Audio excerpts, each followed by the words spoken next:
तो बाबा बयान और बवाल, जी हाँ, हम बात कर रहे हैं आज बाबा रामदेव के एक और विवादित बयान के, जिसके बाद हंगामा बरपा है क्योंकि विवादित बयान बाबा रामदेव का सामने है जिसमें उनके वीडियो से बवाल मचा है। एलोपैथी पर वो सवाल उठाते नजर आ रहे हैं और अब इस बयान से आईएमए खासा नाराज नजर आ रहा है क्योंकि आईएमए का आरोप है कि लोगों को गुमराह करने की कोशिश बाबा रामदेव की तरफ से की जा रही है।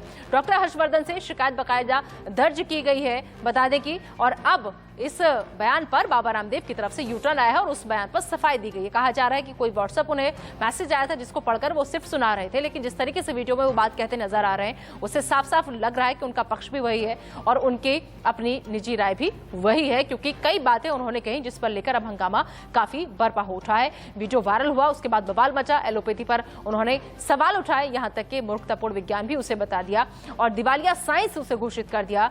वो एलोपैथी जिसके जरिए वो खुद भी अपना कई बार इलाज करा चुके हैं, लेकिन अब जिस तरीके से आयुर्वेदी नंबर 1 है, एलोपैथी से लोगों के दम निकले हैं, दोनों में टकराव हो रहा है। और आपको बता दें कि डॉक्टर अनिल बंसल, पूर्व ज्वाइंट सेक्रेटरी आईएमए के, हमारे साथ लगातार जुड़े हुए हैं। डॉक्टर सुनील सिंघल, अध्यक्ष आईएमए के, वो हमारे साथ जुड़े हुए हैं। आचार्य राम गोपाल दीक्षित, फाउंडर हैं आरोग्य पीठ के, हमारे साथ जुड़े हुए हैं और साथ ही साथ जेजीबी कांग्रेस की तरफ से हमारे साथ जुड़े हुए हैं। और अब मैं आपका रुख करना चाहूंगी, हमारे साथ डॉक्टर्स का पैनल मौजूद है। डॉक्टर अनिल बंसल जी, मैं आपसे एक चीज यहाँ पर समझना चाहूंगी कि जिस तरीके से अब आईएमए की तरफ से ये कहा जा रहा है कि अगर हमारी बात नहीं मानी गई और हमारी शिकायत पर कोई कार्रवाई नहीं की गई तो हम कोर्ट का दरवाजा भी खटखटाएंगे, तो अब आगे क्या तैयारी सर? क्योंकि शिकायत दर्ज हो चुकी है लेकिन अभी तक कुछ कार्रवाई नजर नहीं आ रही। कार्रवाई नजर नहीं आ रही, इसीलिए आईएमए के लोगों को आगे आना पड़ा है। अदरवाइज सरकार को अपने आप को मोटो एक्शन लेना चाहिए, क्योंकि रामदेव बहुत पावरफुल मैन है, बहुत बड़े बिजनेसमैन है, उनके खिलाफ कार्रवाई करते हुए सब लोग डरते हैं। आईएमए एक न्यूट्रल बॉडी है एलोपैथिक डॉक्टरों की, उनका फर्ज बनता था कि ऐसे टाइम पर जब जनता ट्राई कर रही है, सरकार फेल हो चुकी है, अपनी फेलियर को कहीं ना कहीं छुपाने के लिए किसी न किसी को बलि का बकरा बनाया जाता है। हम इस टाइम जोर से कहते हैं इशू डाइवर्ट नहीं करना चाहिए। आयुर्वेद अच्छी साइंस है, एलोपैथी अच्छी साइंस है, इनका कोई टकराव नहीं है, लेकिन बाबा का जो स्टेटमेंट है वो गलत है। वो देश जो है उनके ऊपर कार्रवाई होनी चाहिए और ऑटोमेटिक होगी। अगर गवर्नमेंट कार्रवाई नहीं करेगी तो हम कोर्ट के साथ साथ बंदी केंद्र भी आएंगे, प्रदर्शन भी करेंगे और लोगों को जागरूक करेंगे कि ऐसे धोखेदार बिजनेसमैन लोगों से सावधान रहें। ठीक है। डॉक्टर सुनील सिंघल जी, क्या वाकई में बैकग्राउंड बहुत मैटर करता है?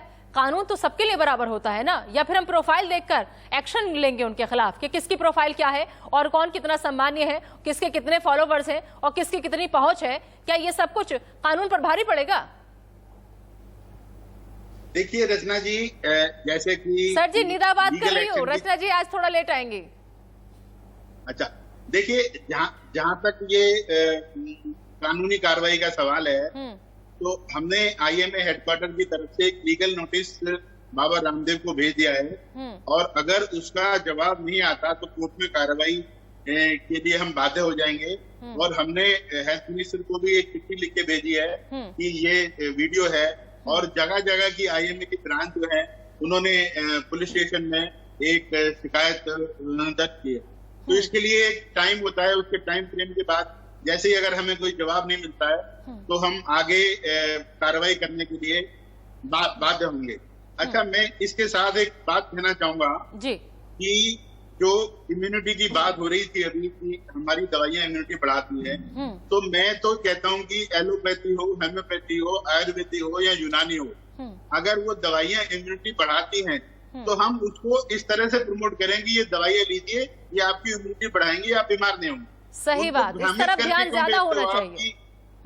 उनको ये भ्रमित करके क्यों बेचते हो कि ये कोरोना को ठीक करने की दवाई है, कोरोना को मार देगी। अब मैं आचार्य राम गोपाल जी से एक सवाल पूछना चाहूंगा कि आचार्य राम गोपाल जी जो आयुर्वेदाचार्य है वो 3 चीज पे बेस्ड है, कफ, वात, पित्त। क्या मुझे बताएंगे आपकी ये जो कोरोना है कौन सी बीमारी है? कफ की बीमारी है, वात की है कि पित्त की है? और फिर मैं आपसे एक सवाल पूछूंगा या आपको जवाब दूंगा कि जो ये कोरोना है, जिससे कोरोना क्राइसिस आ रहा है, क्या आपको साइटोक्रोम स्टॉर्म का आइडिया है?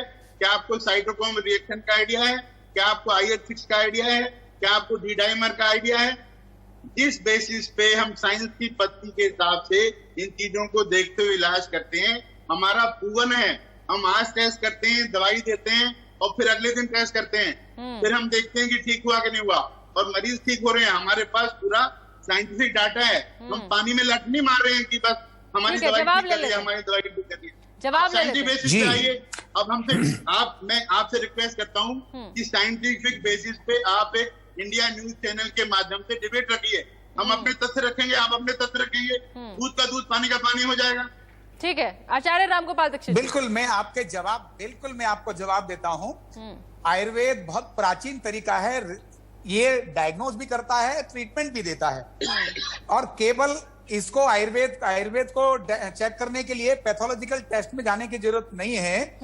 मैं नहीं, हमारे हजारों ऐसे वैद्य हैं जो केवल नाड़ी पकड़कर बता देंगे बात पित्त कफ में क्या अंतर है और क्या सम करना चाहिए।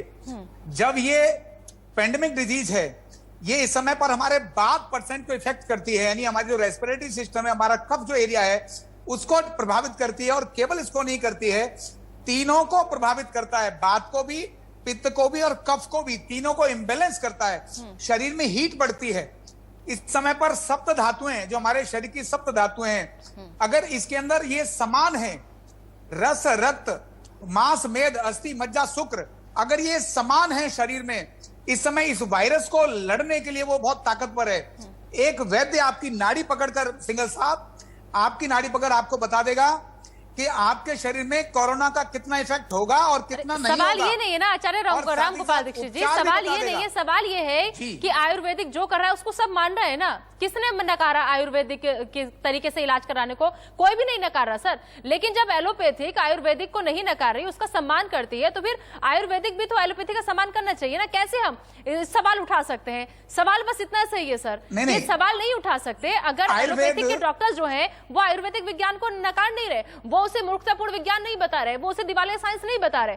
तो ऐसे में कैसे हम दूसरी दवाई से, अगर दूसरे तरीके से भी इलाज हो सकता है, और रही बात इसकी कि किससे इम्यूनिटी बेहतर होगी और किससे हम जल्दी ठीक हो सकते हैं, तो नहीं लगता इन फालतू की बातों में पढ़ने से बेहतर हमें उनके प्रचार पर ज्यादा ध्यान देना चाहिए, हमें उसके लिए लोगों को ज्यादा जागरूक करने चाहिए। इस तरफ बाबा रामदेव का फोकस होता। रामगोपाल जी, मैं यहाँ पर एक चीज आपको एक चीज शेयर कर रहा हूँ, सिंघल साहब, इम्यूनिटी बढ़ाएं और हमारी मदद करें, सहायता करें। ये नहीं कि एक कंफ्यूजन क्रिएट करके लोगों में विवाद फैला दें और लोगों में अराजकता फैला दें और लोगों में भ्रम की स्थिति फैला दें और लोगों में गलत इंफॉर्मेशन बता दें कि एलोपैथी दवाई से लोगों की मौत हो रही है। ये सरासर गलत है। ऐसे वक्त में, जिस वक्त एलोपैथी से न जाने कितने लोग इलाज करा रहे हैं सर, ऐसे में ये विवादित बयान वाकई कई सवाल खड़ा करता है। कम से कम ऐसे वक्त में तो हमें अपने बिजनेस का नहीं सोचना चाहिए सर। बिजनेस हम करेंगे तब जब लोग बचेंगे। ठीक है सर, कोई भी बिजनेस हो, सबके बिजनेस इस वक्त ठप पड़े हैं। अच्छा है अगर बाबा रामदेव का चल रहा है तो चलता रहे उनका, लेकिन सर चलेगा तो तभी ना जब लोग बचेंगे। तो ऐसे में हमें कोई भी भ्रम की स्थिति अभी पैदा नहीं करनी चाहिए। बहुत बहुत शुक्रिया आप सभी मेहमानों का हमारे साथ जुड़ने के लिए, चर्चा का हिस्सा बनने के लिए। वक्त की कमी है, माफी चाहूंगी आप सब लोगों से। तो दरअसल आईएमए का आरोप जो है वो सीधा सीधा ये है कि लोगों को गुमराह करने की कोशिश बाबा रामदेव की तरफ से की जा रही है। केंद्र सरकार से मांग कि जल्द से जल्द उनके खिलाफ कार्रवाई हो। अगर केंद्र सरकार नहीं करती है तो फिर वो आगे कोर्ट का दरवाजा खटखटाएंगे। फिलहाल एक छोटा सा ब्रेक, बने रहिए इंडिया न्यूज के साथ।